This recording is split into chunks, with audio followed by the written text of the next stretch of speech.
Some of you are not here, and some of you have to go to first massage. So we're recording now, and the ashram will send you this link. Yes. So, okay, and I got off track about green foods, and I'm going to come back to that in just a second, but just to answer your question about my health. So it's very interesting, actually. The whole reason that I got so turned on to all of this in the first place is because I began having seizures because of a head injury, and while I wish I could say I was 100% cured, here is the reality, is that when I live the precision-tuned health protocol that I've devised for myself, my symptoms are so light that I can actually control a seizure. And it is so subtle you would never know, except for the fact that I'm silent for a few seconds, which actually has a benefit, because people think, ooh, he's thinking, what's he going to say? But anyway, yes. So as long as I live this health protocol, my health is very solid. If I get off track and something ain't quite right, then I have a very quick falling out. So it's great because this health protocol that I've devised for myself has been applied to this lifestyle here. And it is profoundly transformative, not for various ailments that many of us may deal with, but it unquestionably has a profound impact on your longevity and your physiological ability to do the impossible out there. And so animal proteins seem to be a link for that, but then it only took my health so high. There's a limit, because there are pluses and minuses of animal protein. That yes, it's a lot of protein. I mean, our bodies over 200,000 years since our hunter-gatherer lifestyle. I mean, animal protein's been in our diet since the very beginning. And the other side of the coin is this: that just in the last 100 years, really, we now have every plant food available year-round. First time in human history. And so this is the important thing to consider, that now, because of the food that we have available, we have every nutrient we need just from plant foods. And it's quite a luxury. I don't think we could do it without it. I mean, even just 100 years ago, all we had was, just in the wintertime especially, was meat and potatoes and sauerkraut. And again, now year-round, we just have a massive array of organic fruits and vegetables available year-round. So you really can't subsist on the vegetarian lifestyle. For me, since I've gone vegetarian again, I just basically have to use a ton of protein powder, and that's okay. It's not perfect, but it really works for me. And here's the problem, though, where a lot of vegetarians run into. They go vegetarian, and all of a sudden they start eating a massive amount of carbohydrates between grains and pasta and bread and crackers, and that's why many vegetarians start gaining weight. Less protein and then just a massive amount of fuel that they aren't doing enough activity to burn. And so the important thing is, instead of just a bunch of carbs, is to do more plant foods. Foods like you've been eating this week. Does that make sense? Yeah. Okay, so oh yeah. So this is like your little treat this week, where yes, you're getting your leafy green plant foods, and you're getting some raw sprouted flaxseed crackers and some guacamole. And I wouldn't personally eat soy every day, and the reason it's kind of a fit into this lifestyle here is if you just had to eat salad every day at the ashram, I think it would be depressing. So this is like your little Mexican party, and so it's a soy protein. It's like a meat substitute made from just pure soy. That's pinto beans. Yeah. Really good. So.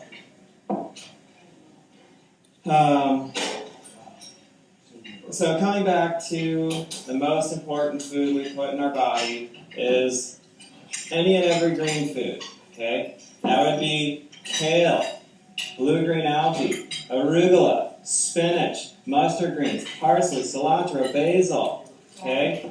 And here is why that is so important for you all to be able to do that. Again, hike 65 miles this week.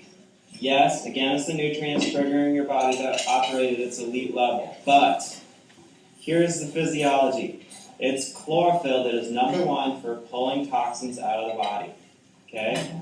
And you're taking that burden off of all these sensitive organs. You're essentially taking the lid off of your energy. You take that burden off, boom, life force. Okay? And here's why it is the most important thing for weight loss.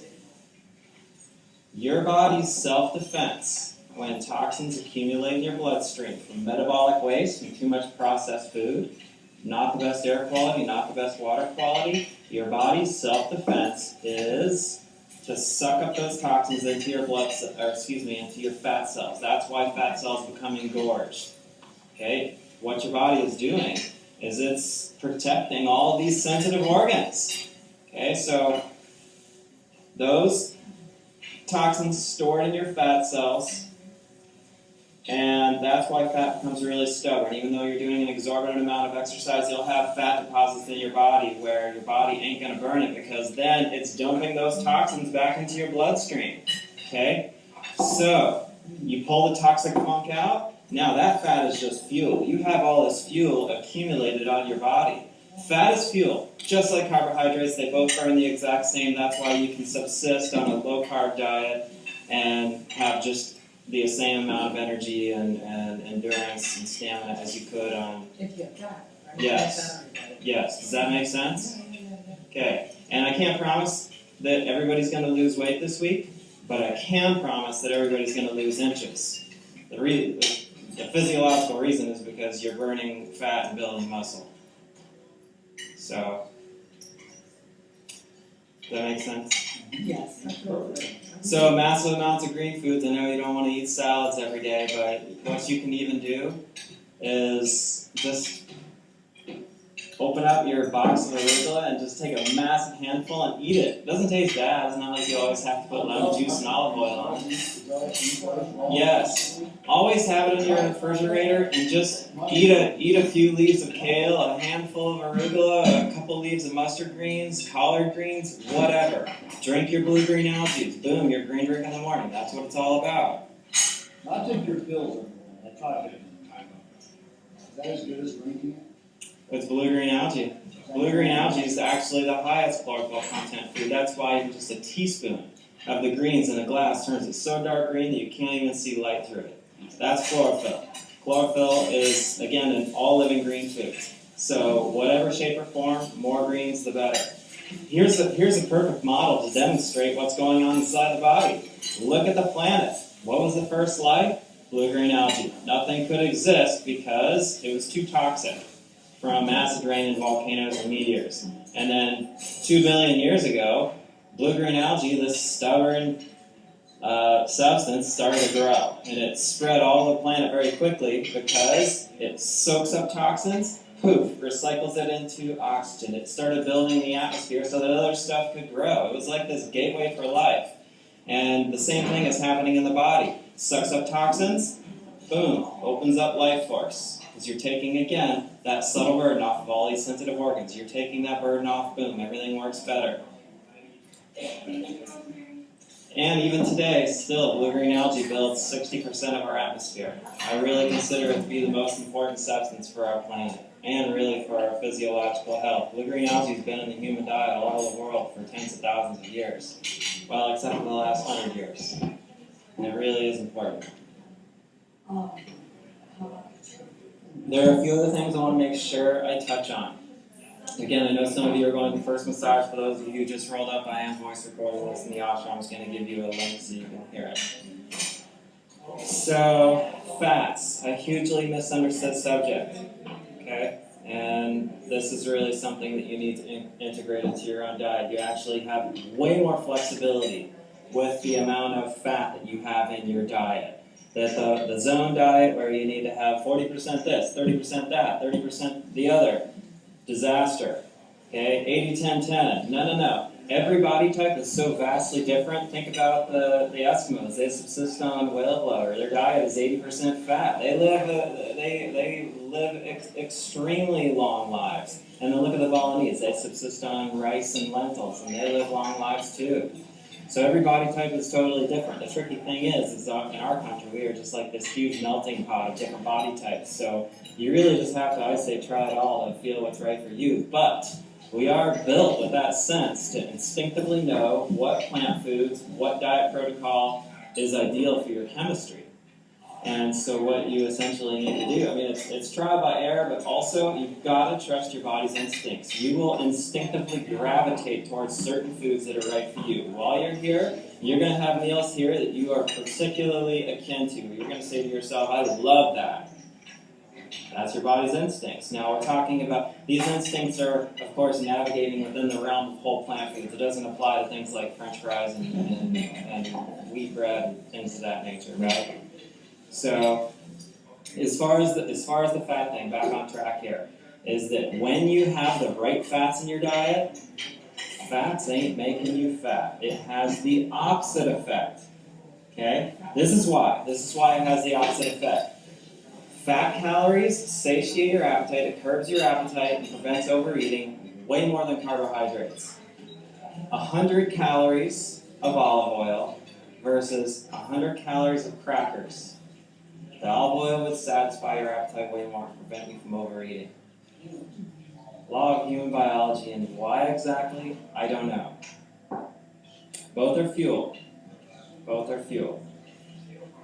Okay? So, what are the right fats? Oh, okay, so there are four core categories of fats.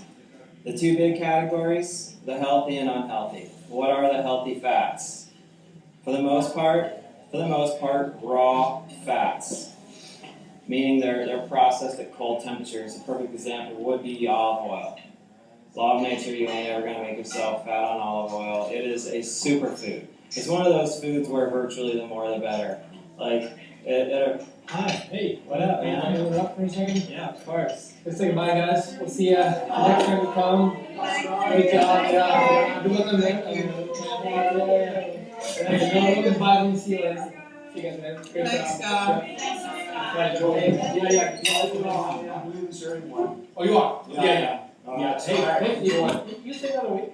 Oh, yeah, yeah, I don't think they'll let me. Yeah. Thanks, guys. Great. No. Well, it was my pleasure. It was really fun to really enjoy it. Take care. Enjoy your time off. Thanks. Good luck with Miss Manitoba. Okay. An enlightened soul right there. Yeah. He takes incredibly good care of us. Yeah. What were we talking about? We were talking about that. Okay. Olive oil. Like whenever you're at a restaurant and they give you that tiny little ramekin of olive oil, it's like, oh my God, no. When you're at home, douse your salad with as much olive oil as you would like. You really can't overdo it. So I can cook my eggs in it? Well, we're going to talk about that, and I'm glad that somebody said no. Because that's the next part of the question. But first, raw, unheated fats. Okay, so that would be things like olive oil, cold pressed flaxseed oil, all raw nuts and seeds, avocados. Okay? So, unhealthy fats are cooked fats, for the most part. There's a separate category, and we're going to talk about that in a second. The reason is fats are very heat sensitive. They break down under heat, so things that are stir-fried in canola oil, for example. Those oils are heat sensitive. They break apart in a way where it produces a free radical that is irritating to the thyroid. You irritate this thing, it sets off the whole ripple effect where your metabolism nosedives. And then, of course, weight goes up. So, fried food, major culprit. I'll tell you what the worst is all of the low-fat snack foods. Even at your natural food store, it is aisle after aisle of all of these chips, crackers, chips, crackers, granola, where it has, yes, just a little bit of canola oil in there, but it's rancid. Even though it's a little, boom, irritates this. Okay? Why is it rancid? Because they heated it. And they're low-grade oils where they break down under heat. So what we need to do is go with primarily raw oils and just the elite, like we've talked about. Now there's a separate category, and it goes beyond the heating rule, and that is saturated fats. And those are important in your diet too. I know that we used to think all fats are bad. back in the 90s. We thought all fats were bad, and everybody went to a low-fat diet and got fatter. 80s, right. And again, the reason everybody got fatter when we went to a low-fat diet is because remember, it's fats that really satiate your appetite, where carbs and protein do not. So we just ended up eating more calories at the end of the day. Back on track here. Yes, even saturated fats are important. We thought saturated fats were bad. Now, they do require some degree of moderation because saturated fats can raise your cholesterol, especially once you're older. For this age bracket, assuming you're like under 3 tablespoons a day, that ain't going to raise your cholesterol, especially with an active lifestyle. So saturated fats go beyond the heating rule. They're more heat stable. So examples would be butter, ghee, which you had in your Monday night soup. Did you all like that? Yeah. It's a new creation. And then coconut oil. Those are the 3 elite. Then there's palm oil and so-so. And then, of course, the disasters, hydrogenated vegetable oil, where it's made from corn or soybean oil or canola oil, a low-grade unsaturated fat, and it's heated to 700 degrees, and then they filter hydrogen bubbles through it, and it turns into it actually changes the molecular structure, so when it cools, it becomes a solid, and that's what Crisco is, and now is what in many of the baked low-fat foods, it is just so low-grade, it's a disaster. So those are heat stable. So anytime you do stir frying, baking, whatever, you got to use one of those 3. You really should. You really should. I know that people raise their eyebrows when I say butter is all right, and it is. I think butter is awesome. It's been in the human diet in many cultures all over the world for many, many years. Now there's the whole buzz about dairy being bad. Lactose. Many people are becoming lactose sensitive. Why? Because we're all drinking lactose concentrate, skim milk, low-fat milk, 2%. What's the best part of dairy? What's the best part? Is the quality of fat. Again, assuming you have it within some degree of moderation and you're not overdoing it, but butter doesn't make you fat. Impossible. Impossible. It doesn't. It really doesn't. So whole milk. You should go, when you go and buy milk, it should be whole milk. The whole milk only, and then just less of it. Less of it. Now, if you have some kind of heart disease and you have to have milk, fine. Do skim milk for a period until you. What if you have whole milk? Because I don't like whole milk. Can you add water to it? What is that? That wouldn't be bad. That wouldn't be bad. No. It makes it kind of sweet. That's cool. Yeah. That's a good philosophy. I've never tried it or ever heard about that before. I like that idea. So the idea with dairy, the whole stuff and just less of it. Yogurt is cool. Cheese is all right.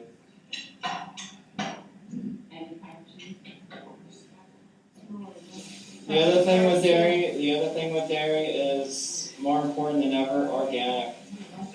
Non-organic animal products, it has way more wear and tear in the body than people are aware of. Okay, now it's not like you need to be super stringent with this information I'm giving you. That would also be a little wear and tear in the soul, and it would be also a bit of a burden on your social life when you're out and about with friends.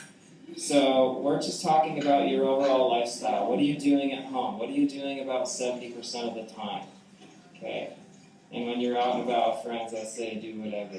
I probably would pass on cupcakes and things of that nature. Fats. I think I talked about everything I want. Coconut oil, awesome. Heat stable. Well, it's heat stable. It's heat stable. So if you're cooking with canola oil or pan or even olive oil, very heat sensitive. They break down, they become rancid and irritate the thyroid. Coconut oil, heat stable. That's the way we cook our eggs here. Ghee, just as good. Ghee is just, yes, it's butter oil. That's all it is. Butter still has some protein. But it's clear. And the only advantage of ghee is it's better for cooking because the protein can burn. That's it. ghee came from like Asian cultures, particularly India, and they revere it as a bit of a superfood, and I agree that it is. Why is saturated fat important in our diet? Why do we actually need saturated fat in addition to unsaturated? That's what your brain is made of. And when you go to a low-fat diet or you cut out saturated fats entirely, this is the thing that suffers most. So is milk a good place to get some protein? Absolutely. Again, I know it doesn't work for everybody because people are becoming lactose sensitive. Again, just the whole stuff and less of it. Whole yogurt, less of it. So not the fried skin. So the whole yogurt. Not good. I know. Control everything. Yes. Again, remember, more fat in your diet means fewer calories at the end of the day because fats satiate your appetite more than carbs. Another perfect example would be, you know how you can eat a giant plate of pasta and you might physically feel full, but you're still instinctively craving something. It's why you want dessert. You want ice cream. You want some kind of fat. That's what your body is starving for. Fat in your diet again. Fat is way more important in your diet than carbohydrates. Again, you can go on a low carb diet and do just fine. Most people, you can. Low fat diet, not good, because also think about fat soluble nutrients. What that means, most nutrients are fat soluble, and what that means is you actually need fat present as a catalyst. That you can have tons of every nutrient, and if you don't have fat present, it just kind of passes right through. So meals we have has fat in it. Yes. So is it saturated along with regular unsaturated? So you don't have to be eating the same protocol 3 meals a day, or even every day, or even every week, or every month, or even every year. Your body's needs change throughout the day, throughout the weeks, throughout the months, and throughout your age. Changes with the seasons. Does that make sense? It's kind of why I've gone from animal protein to a vegetarian diet again. My needs have changed. And again, within that realm of this percent fat, this percent carbs, there's way more flexibility than people would ever think. Even in your own individual body type. And we talked about the Eskimos versus the Balinese, how their percentages of fat, carbs, and protein are vastly different, but really you have tons of wiggle room in your own diet. It really doesn't make it or break it. And again, those needs will change over time. Sugar really. Yes, that's what I wanted to talk about next. Also, No, I'm glad you reminded me, otherwise I probably would have started talking about the weather or something of that nature. So, sugar. The sugar dilemma and the solution. There's actually my newsletter next week. We all have a sweet tooth. Law of human biology, you need a sweet tooth because it's instant fuel for the brain. Boom, glucose doesn't take any time to digest. Or carbohydrates, fats, it can take time for that to be converted into energy. Okay? And so, how do we keep our sweet tooth happy? So that it doesn't get away from us and turn into a whole landslide of overdoing some cookies at a dinner party? Fruit, right? Processed sugar. Yes, and the elite sugar is fruit. What's the elite fruit? Berries. Have them in your diet. We're so lucky to be able to have fresh fruits and vegetables available year-round, like I mentioned earlier. Now, instinctively, the body does crave more cooked foods in the cooler season and more raw foods in the warmer season. It's just a law of nature that raw foods, even though they may not be cold, actually do lower your body's temperature a degree or two. Where cooked foods, even though it may not be hot, raise your body's temperature. It's just interactive with your spleen. Okay? So it's not like you're eating tons of tropical fruit every day, even in the winter, but some berries, all right. Doesn't have to be a lot, but You overdo it. it's hard, because they're lower sugar per volume, and they're also what is called lower glycemic. That means the rate at which it's digested and injected into the bloodstream is just a little more gradual. where tropical fruit like bananas, pineapple, mango are considered high glycemic, where it, boom, burns like that. If you just have it by itself on an empty stomach, you kind of get a little buzz, and then you can crash if you don't have something soon after that. Where berries, you can eat a handful of berries, and you're going to be all right. Okay? Blackberries, blueberries. All of it. All of it. So color in food is, for the most part, indicative of the nutrient content. The more colorful the food, the more nutrition. Not always, but most of the time. Strawberries are awesome. Yep. They have a little more sugar than, say, blueberries or blackberries. So, yeah. The body loves sugar in the morning because it's instant fuel. I'm a huge fan of smoothies in the morning because you're getting your fruit. You can add some protein from some yogurt. You're getting your healthy fats in there. Boom, you add some nutrients, your green drink, blue-green algae.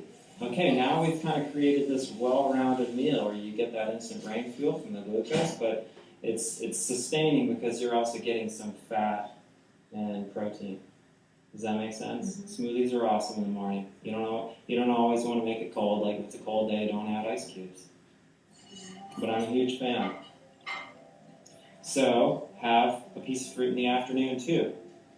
And if you skip food today, it's not going to get away from you. It's not going to be bad. Again, your needs change from day to day. But have, at least to some degree, regular fruit in your diet. And the key to that fruit, again, really satisfying your sweet tooth, is to have it with protein fats. That's why smoothies are great, because you're adding yogurt, you're adding protein fats. What's another fruit protein fat combination that instinctively the body really likes? Any ideas? Bananas and peanut butter. Apples and almonds butter. Prunes and almonds. Have you been having prunes and almonds out on the trail? It's amazing that just that little bit does the trick. You're getting, boom, the glucose, instant brain fuel, and that little bit of sugar sustains you because you're having with protein fat. It's the protein fat that really satiates and keeps it going so that the fruit doesn't, boom, burn out like that and then you crash. Does that make sense? Yeah. So, and I'm not saying you have to cut out all processed sugar. At least start with the sugar that you have. If it's a regular thing for you, at least go with the elite processed sugar, which is what? Fruit. Well, fruit, but processed sugar. Honey. Oh, honey. Honey's, okay, we can call dry fruit processed sugar. Why not? Honey's number one. Well, again, every body type is different. Honey doesn't work for everybody. Exactly. Honey and peanut butter together, is that okay? Yes, because you're having your sugar with protein fats. That's why honey and almond butter or honey and yogurt. Right? Right, I do it all the time. That's right. You know, I was doing it right, that was bad. Yes. Awesome. Yes. So berries with mascarpone cheese sweetened with honey. Ooh. I love it. Genius. Lots there, but a lot. Everybody likes it. What would you say, dude? Berries with mascarpone cheese sweetened with honey. Oh, that sounds delicious. Agave is okay. It's sort of middle of the road. See, here's how a processed sugar qualifies as elite. It has to have some nutritive and/or medicinal value, which honey does. Raw honey. Raw honey is a bit of an immune system booster. Subtle, and it requires some degree of moderation because honey is high glycemic. It's concentrated sugar, right? But a tablespoon or a little more, again, stir it into some yogurt or peanut butter or almond butter. Now we're talking. It does the trick. Not real peanut butter, right? Yeah, I mean, preferably raw almond butter. Peanuts are high in tryptophan. It can make you a little sleepy. Plus, they're naturally fungus grows in peanuts. That's why all peanut products are roasted. So those oils in peanuts, they're heat sensitive. Okay, when it's roasted, those oils do break down. Now, is a little peanut butter here and there in your diet gonna interfere with your thyroid? No, these are not. Again, laws of nature that we have to be super stringent with. If you go out to like a Japanese restaurant or something and you're getting a stir-fried this, that, or the other, they probably didn't use ghee or coconut oil. I can pretty much assure you. But is doing that from time to time going to screw with your health? No. So I just want to keep emphasizing that you don't need to be hardcore, but that's a little bit of a disaster. Hi.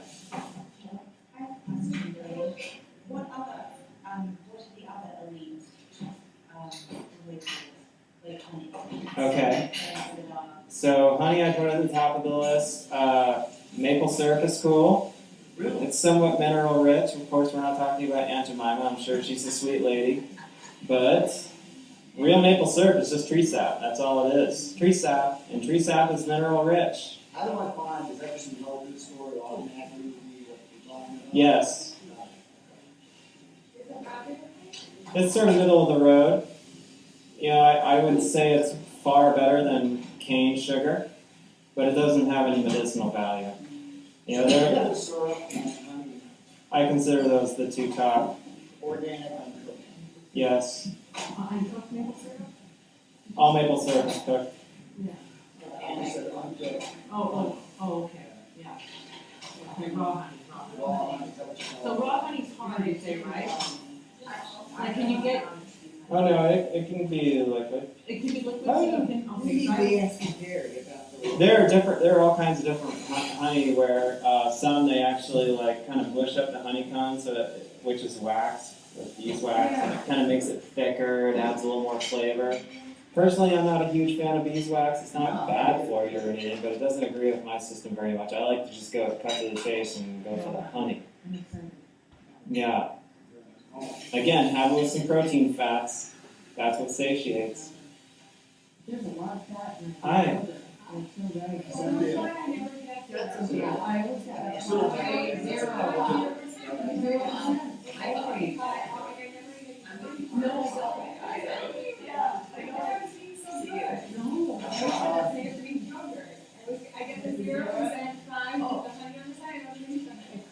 Yeah, I'm following you again. I think this is the pattern.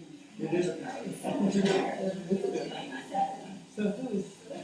Yes, that's your body's instincts.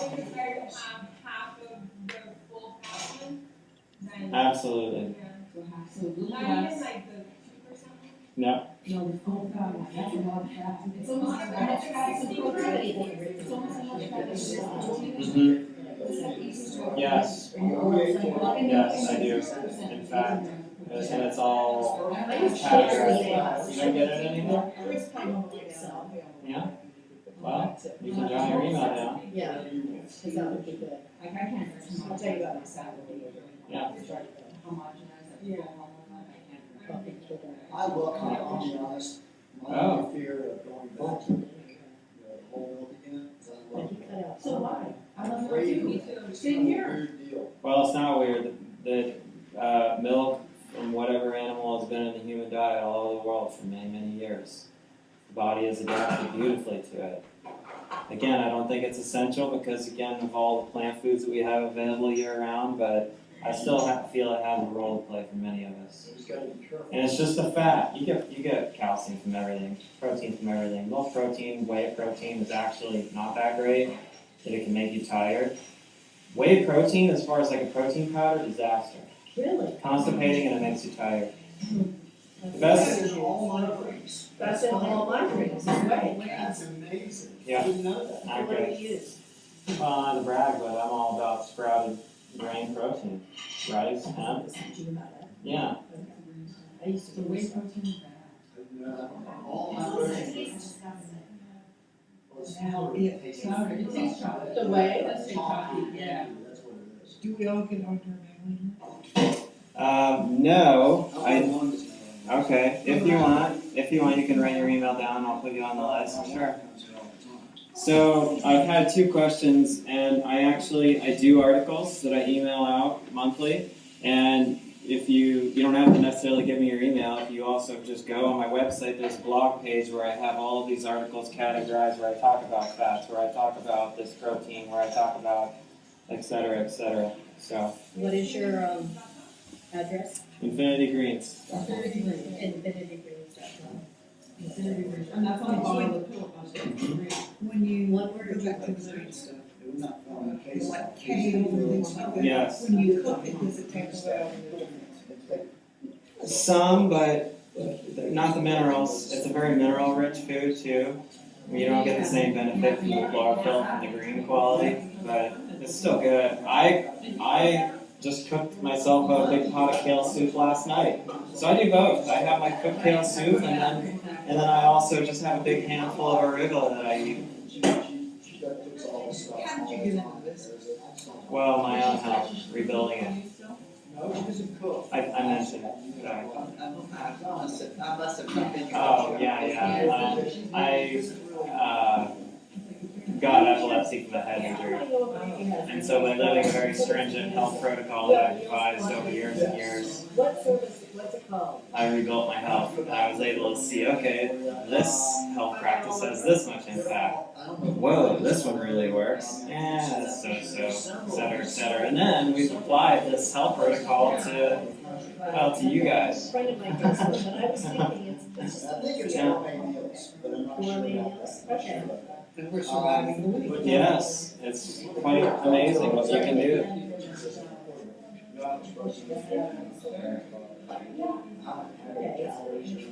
Yeah, so if I go home, I can do it on my own. Has to cook something for me.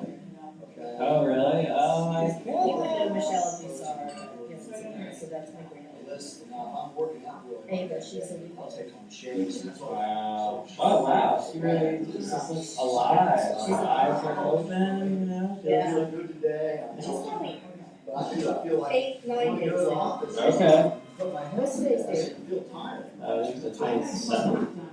She just sent me this text. Mm. 28, so she sent it today. No, she's doing it. She's born on the 15th. Okay. You're Was welcome. that right? Yes, you're welcome. I feel we packed it in. I covered the. 13 days. That's right. So, can I get? Thank you. You're welcome. You're welcome. Can I get you to ship me some stuff? Sure. Okay, Yeah, so, sure. let's talk What about would you it. like? Well, I used to get, I want some bars. I don't know exactly what you have, because it's been. I have my green bars and I have my vitamin C bars. What's the difference? Well, my green bars have a certain amount of quality greens formula, so they're green. Right. And my vitamin C bars have a certain C formula and they're orange. If I was going to train, would I eat the bar before, like if I was going to? They're a meal. It's a They're a meal. meal, I mean, so it's something that you can have right before Or or during- restore. Yeah, I mean, it's food. It's basically just to lead food. That's all it is, before, during, or after. Yeah. So how did it, how After I think it's good to have just a good amount of protein. Good amount of just protein. eat protein, Eat protein, drink protein, see the catch is many people don't have an appetite right after you work out. It kind of takes you a little while. That's a good, I think it's good to have protein right away. But does that green bar have all the protein? No, I'm working on a protein bar, but just have a serving of my protein. But it's good to keep a tablespoon in your water bottle. Chug it. Your protein, that's all it is. You don't have to have And I put it in it. the shake? Yeah, sure. Put it in a shake, sure.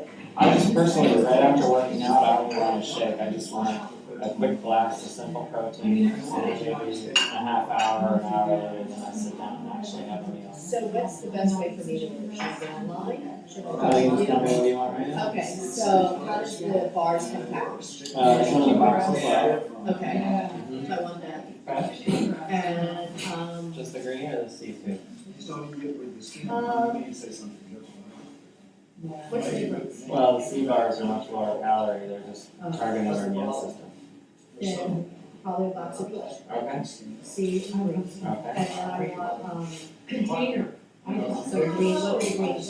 I don't have chloe. They come in capsules, but they're out in some cabinet, and then it's the powder that you have in the green Yeah, juice. I don't drink the green. I drank before I hiked, I didn't get sick. Oh, okay, yeah. This is another one, how many boxes do you want? Well, 8 is sort of introductory level, that is the equivalent of having in your green drink. drink, but to build up to like medicinal level, 20. But I had a convenience where you get a smoothie Yes. with fruit and butter in the morning. Yes. Okay, so how does that package? That's a 12-ounce bottle, 33 cents. Okay, so what are those? And what else is those? Oh, we talked about my protein. I need to be clear, like, because sometimes I get up in the morning, I have no dog, so I have to wait a minute. And I go to the gym. So what would you have in the gym? Would you throw the green in it or the protein or what? I mean, personally, I have both. I mean, what I do in the morning is I have my smoothie, and I have both greens and protein, and then after the workout, you need the restorative. The restorative is protein. So personally, I just take a glass of my protein, just shake it over my water bottle and chug it, and then I sit down and I have a meal. So I probably, yeah, I probably won't because I work out at like 8, so I won't eat lunch till 12. So maybe what I would It's good to do- have something after your workout. You need to have restorative. You Right, need to have so restorative. maybe I could do the protein in mix it in with some fruits and water and, because I can just whey, so this is in place of whey. Yeah. Okay, so we're gonna have all of it. Yeah. I'm gonna have the C bars, the green bars, the, protein, and the green powder. Right? So what do I need to, I need to. You can just jot down your address and credit card. Okay, let me get a paper, I'll go upstairs and get it. Billy, what do you think about kombucha? Oh man, I just finished making a batch. I got another batch brewing. I love it. I love kombucha. Do you have some babies that you could give, or where we can get some babies from I would send you one. Yeah. We have someone that makes it locally. It's so good. My husband drinks it every day. Oh yeah. Kombucha, yeah, they bring us big jugs of it. Oh really? They make strawberry and peach or, all different mixes. There's somebody in Miami doing it. I think they're expanding or something. Yeah. When I was trying, Yeah, I'm gonna go get what I need for you. 3 times a day. Our mother used to make it in jugs. Our whole fridge was just. Your mother made it. Whole fridge, we actually got a mushroom in her job summer. And so we gave her this kind of 4-page recipe. She started growing it. And she grew it so much that I was giving it to her because it's supposed to bring that much. So everybody was like, all my friends, everybody. That's good stuff. You were there. No, you weren't there. So the kombucha that you buy, Yeah, but some people don't get, but the kombucha that you buy in the store, is that okay? Yeah. Yeah. Totally. You just pay $4 per bottle. I know. Where I make a whole batch, it just costs me like a few dollars to make a bottle, like $20. Is it like difficult to make? And also, I just like the kind that I make. I add the foods that I want. I add tons of ginger and, Yes, I like to. you know. I like the ginger. Because if I just drank a kombucha every day from the store, I'd be spending like $120 a month on I know, it's kombucha. ridiculous, because we go, my husband drinks, I got him on board, so he drinks one every day. And so if he drinks one, I drink one, so our fridge, is like stocked with kombucha. And every time I go to the store, I'm like, this is ridiculous, it's so expensive. But it's a little bit of health. Yeah. Sure. So yeah, I would make it.